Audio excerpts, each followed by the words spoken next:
Сәлеметсіздер ме, құрметті әріптестер? Мен номері 20 орта мектептің қазақ тілі мен әдебиет пән мұғалімі Шарипбекова Салтанат Серікбаевна.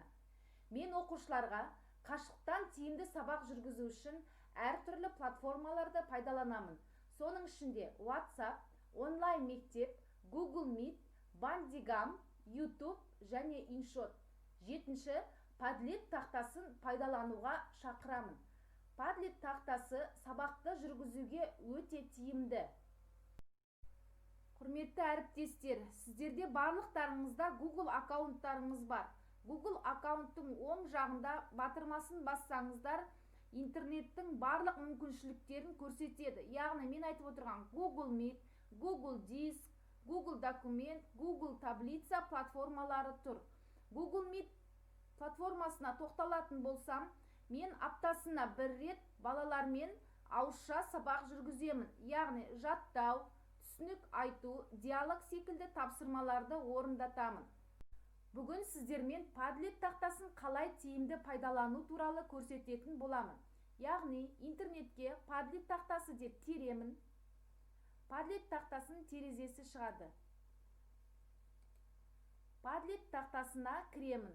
Яғни мен Padlet тақтасына тіркелгеннен кейін маған бірден терезе ашылды. Егер сіздер Padlet тақтасына тіркелмеген болсаңыздар, міндетті түрде сіздердің электрондық почталарыңыз және құпия сөзді сұрайды. Сол батырмаларды толтыру арқылы сіздер Padlet тақтасына тіркелесіздер. Сіздермен бірге Padlet тақтасын жасайтын боламын. Компьютерлеріңіздің оң жақ батырмасында настройка жазуы бар. Сол настройка батырмасын басу арқылы осындай терезе ашылады.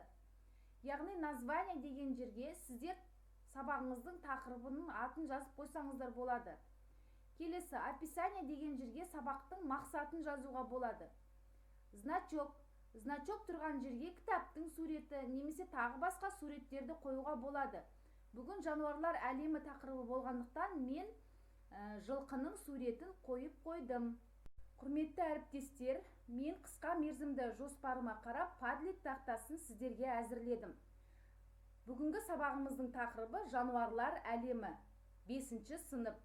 Сабақтың мақсаты: тірек сөздер мен жетекші сұрақтар арқылы негізгі ойды анықтап, тура және ауыспалы мағыналы сөздерді көркемдік ерекшеліктеріне сай қолдану.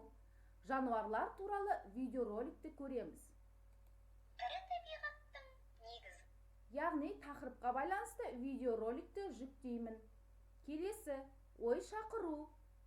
Оқушылар суретке қарап тақырыпты болжай алады. Қызықты дерек. Оқылым тапсырмасын орындайды.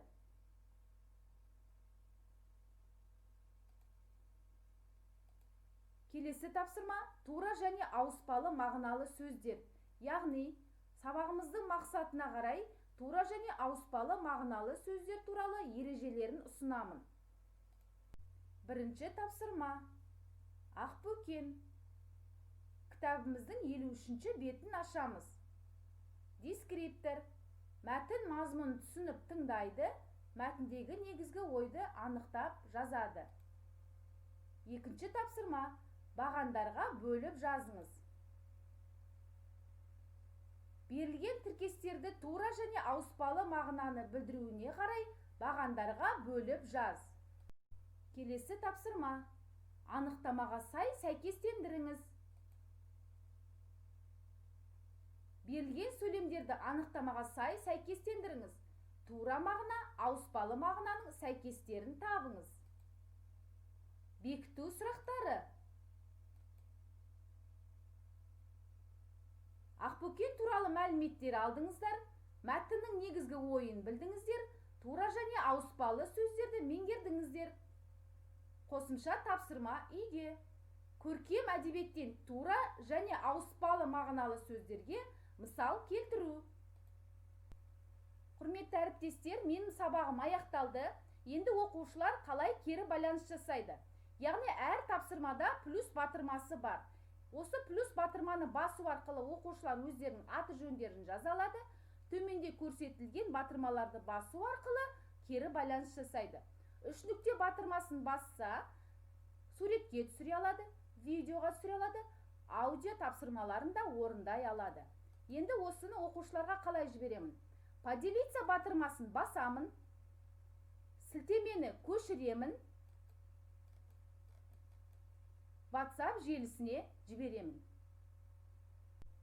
Құрметті әріптестер, енді оқушыны мұғалім қалай бағалайды? Яғни тапсырманың соңында комментарий бөлімі бар. Сол жерге оқушыға баға қойылады. Жарайсың, тамаша, талпын деген секілді. Және оқушылар сіздерге лайк басалады. Құрметті әріптестер, сабақтарымызды YouTube каналдарыңызға жүктеңіздер. Ол сіздердің де, оқушылардың да ешқандай телефонын жадынан, яғни памятінен орын алмайды.